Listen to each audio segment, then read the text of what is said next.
오늘 배울 부분은 전류의 자기작용에 대해서 배울 건데 선생님이 지금 사진을 몇 개 띄워놨어요. 처음에 나오신 이 분은 이제 웨르스테드라는 분입니다. 선생님이 이제 인물에 대해서 조금 설명을 하면 웨르스테드라는 분이 전류가 흐르는 도선 주위에 자기작용이 발생한다는 걸 최초로 알아내신 분이에요. 그래서 이제 웨르스테드의 실험이 바로 오른쪽에 나오는 이 실험입니다. 이분의 실험이에요. 이게 이제 여러분들 그 문제로 나오는 부분이긴 한데 지금 손으로 도선을 들고 있죠.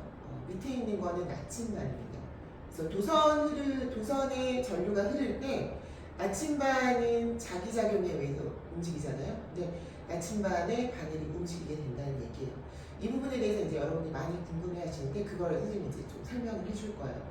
쉽게 얘기를 하면 이게 뭐냐면 도선이 있는데 도선이 잘 보이나요? 자, 도선이 있는데 도선에 만약에 전류가 흐른다라고 하면 우리가 이 방향으로 흐른다고 하면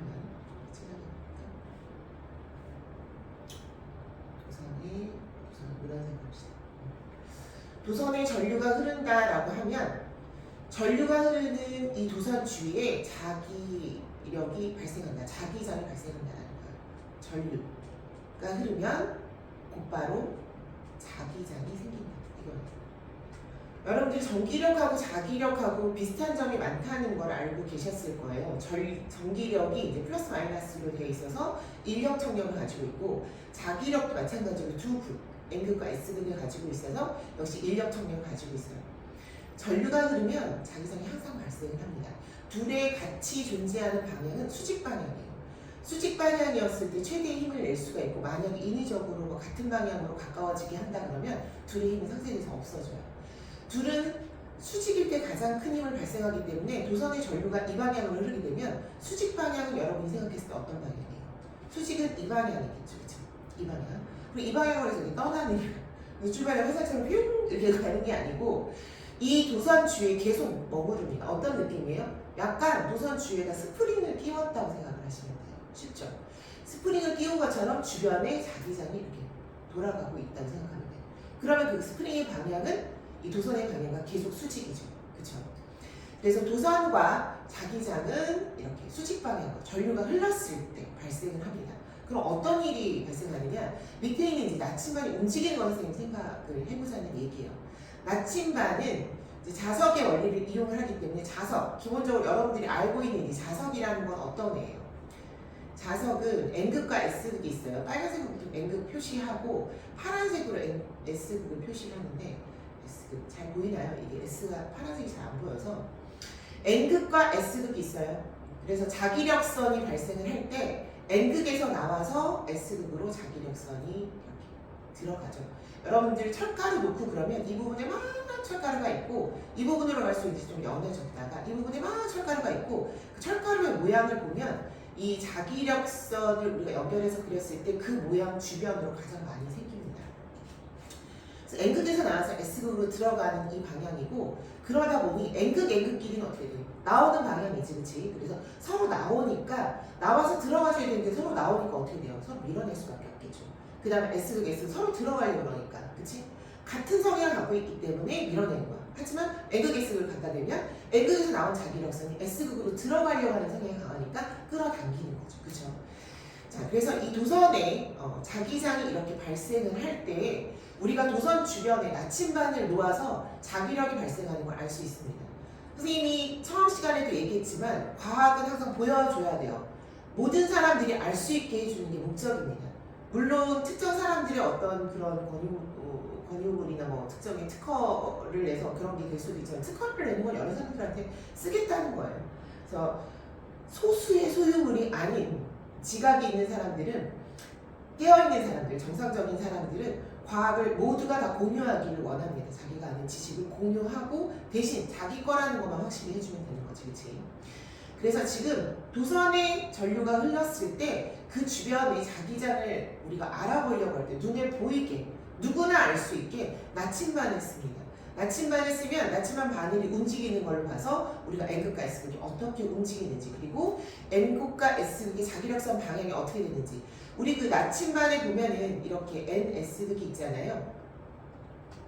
NS극 있죠, 그쵸? 이 NS극의 이 N극의 방향을 그대로 화살표로 활용을 하시면, 이걸 화살표라고 생각을 하시면 이게 바로 자기력선의 방향이 돼요. 그래서 N극의 이 뾰족한 부분을 그대로 화살표라고 생각하시고 그 방향을 이어서 자기력선을 만드시면 돼요. 자, 그러면 지금 도선이 있고 도선의 위쪽에다가 나침반을 놓을 수도 있고 도선의 아래쪽에다 놓을 수도 있어요. 근데 선생님이 지금 뭐라고 했냐면 스프링처럼 자기력이 돌아간다, 자기장이 돌아간다고 했어요. 그럼 스프링 방향으로 돌아간다 그러면 여기서 이런 식으로 돌아갈 수 있겠죠, 그렇죠? 떼끌떼끌떼끌 이렇다고 생각합시다, 그렇죠? 만약에 이 회전 방향은 우리가 뭐 동서남북은 직선 방향이고요. 회전 방향은 우리가 시계 반시계라고 표현을 하죠. 만약에 반시계 방향으로 돌고 있다 그러면 잘 보세요. 우리가 도선의 윗방향은 지금 서에서 동으로 움직이는 이 방향으로 움직이는 거죠. 선생님 표현으로는 여러분들이 봤었을 때 이 방향으로 움직이겠죠. 그렇죠? 서에서 동으로 움직일 거고 이 방향. 그 다음에 도선의 뒤쪽으로 돌아가면 그 반대 방향으로 움직이겠죠. 그렇죠? 이렇게. 그렇죠? 선생님은 이렇게 움직이겠지만 여러분 이렇게 움직이겠죠. 그렇죠? 그래서 이 두 방향이 틀려요. 그러다 보니까 위에다 나침반을 놓을 때하고 아래 방향에다 나침반을 놓을 때 방향이 틀리겠죠. 당연하죠. 그렇죠? 그럼 이 상태에서 위에다가 만약에 나침반을 놨어. 전류는 윗방향으로 흘렀다고 봅시다. 윗방향으로 나침반을 놓게 되면 화살표가 N극이라고 그랬죠. 이렇게 됩니다. 이렇게. 그렇죠? 나침반이 처음에는 보통 나침반을 이 방향으로 먼저 갖다 놓으면 안 돼요. 처음에 나침반 어떻게 놔야 돼? 나침반을 이렇게 된 상태로, 수직인 상태로 이 상태로 위에다 올려놓는 거예요. 그럼 오른쪽으로 돌아가는 거죠. 돌아가서 이 방향이 되는 거예요. 알겠죠? 그 다음에 아래에다 놓으면 어떻게 돼요? 아래에다 놓으면 왼쪽으로 화살표가 생기니까 왼쪽으로 돌아가겠죠. 그래서 어떻게 돼요? 이 방향. 바로 그거를 알아보는 실험이에요. 지금 전류가 위로 흐르고 있죠. 우리 생각해 볼까요? 위로 흐르고 있죠. 그쵸? 위로 흐르고 있으면은 이제 이 자기장의 방향이 어떻게 되냐면 이렇게 이 도선을 감싸. 이거는 이제 선생님 앙페르 할 때 설명을 또 같이 할 건데 도선을 감싸지고 엄지손가락의 방향을 전류의 방향으로 해주시면 내 손가락이 감기는 방향이 자기장의 방향입니다. 그래서 지금 있는 상태에서 전류를 감아주시면 선생님이 보는 방향으로 하는 거예요. 여러분 방향으로 하면 전류가 이 방향이기 때문에 이렇게 되겠죠. 그렇죠? 그래서 이 방향으로 감기기 때문에 전류가 위로 올랐을 때 자기장이 이 방향으로 생길 겁니다. 그래서 위에는 이쪽 방향이지만 아래는 이쪽 방향으로 자기장이 생기는 거죠. 아래에 있죠. 그래서 얘가 이 방향으로 움직이는 거죠. 맞나요? 그렇죠? 여러 번 돌려보면서 여러분이 방향을 잡으셔야 돼요. 이건 여러 번 이제 돌려볼 수 있기 때문에 설명은 여기까지 할게요. 그 다음에 이 방향을 지금 오른손을 사용했잖아요. 이 방향을 알아내신 분이 앙페르라는 분입니다. 이 앙페르라는 과학자는 이분이신데요. 이분이 도선 주위의 자기장이 도선의 전류의 방향을 엄지손가락으로 했을 때 우리가 오른손을 주로 써요. 왼손을 쓰는 거는 앙페르 말고 이제 플레밍이라는 분이 왼손 법칙을 이렇게 쓰는데 플레밍의 왼손 법칙도 많이 쓰지만 거의 오른손을 많이 쓰기 때문에 선생님은 오른손을 쓰기를 권장을 합니다. 헷갈릴 수 있으니까 여러분들 할 일이 되게 많잖아요. 여러분 공부 많이 하고 있기 때문에 복잡하지 않게 오른손만 쓰세요. 왼손은 올리지 않는 걸로. 자, 앙페르 법칙은 그래서 엄지손가락을 전류로 그리고 네 손가락을 자기장으로 도선이 흐르는 전류 방향 엄지손가락으로 해주시고 네 손가락을 감으시면 전류에 흐르는 자기장의 방향을 알 수 있고요. 이쪽 방향으로 전류가 흐르면 이 방향으로 알겠죠? 그래서 우리가 시계냐 반시계냐 그거를 체크를 할 수가 있어요. 앙페르가 밝혀낸 게 앙페르 과학자가 밝혀낸 게 전류가 흐르는 도선 주위의 자기장의 방향, 전류 주위의 자기장의 방향 알아내셨습니다. 앙페르 과학자 알아내신 거. 그 다음에 이제 이 웨르스테이트의 이 발견이 상당히 좀 획기적인 거였죠. 전류가 흐르는데 자기력이 발생했다. 자기장이 발생했다. 대단한 일이잖아요. 그래서 이분이 누구시냐면 네 번째 사진은 여러분 많이 아시는 분들도 있으실 텐데 마이클 패러데이 유명하죠. 굉장히 권위 있고 명예도 있고 존경을 많이 받는 분인데요. 물론 나머지 과학자들 다 마찬가지지만, 자, 웰 스트리트의 이 전류로, 이분이 지금 전류로 뭘 만들었냐면 자기장이 발생한다라는 걸 알아내셨죠. 전류가 자기장을 만든다라는 거 알아내셨어요. 패러데이는 그래서 그때 당시에 이 웰 스트리트의 이 논문을 보고 거꾸로 하면 어떻게 될까라는 생각을 하셨고, 그 생각이 적중을 해서 맞아떨어집니다. 그래서 자기장, 즉 자석으로 전류를 만들 수 있지 않을까를 알아내신 분이에요. 실제로 이제 성공을 하셨는데, 약간의 성공을 하셨고, 완전한 성공은 아니지만 완전한 성공은 아니지만 약간의 성공을 하셨고, 이 성공의 이름을 우리는 뭐라고 얘기하냐면 전자기 유도라고 얘기합니다. 대단한 발견이죠.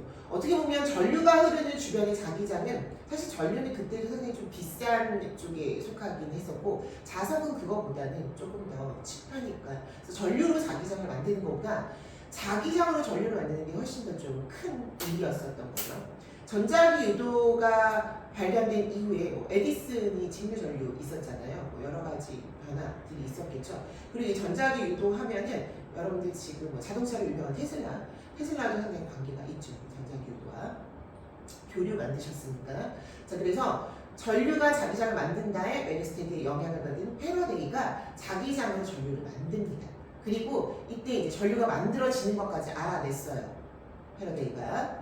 그리고 나서 이거의 또 방향을 알아내신 분이 계신데, 전류 자기장에서 앙페르가 방향을 알아내셨죠. 렌츠라는 분이, 이분이 이제 렌츠라는 분인데, 이때 생기는 전류의 방향을 알아내셨어요. 그래서 이 전자기 유도 부분은 중2에서 다루지는 않습니다.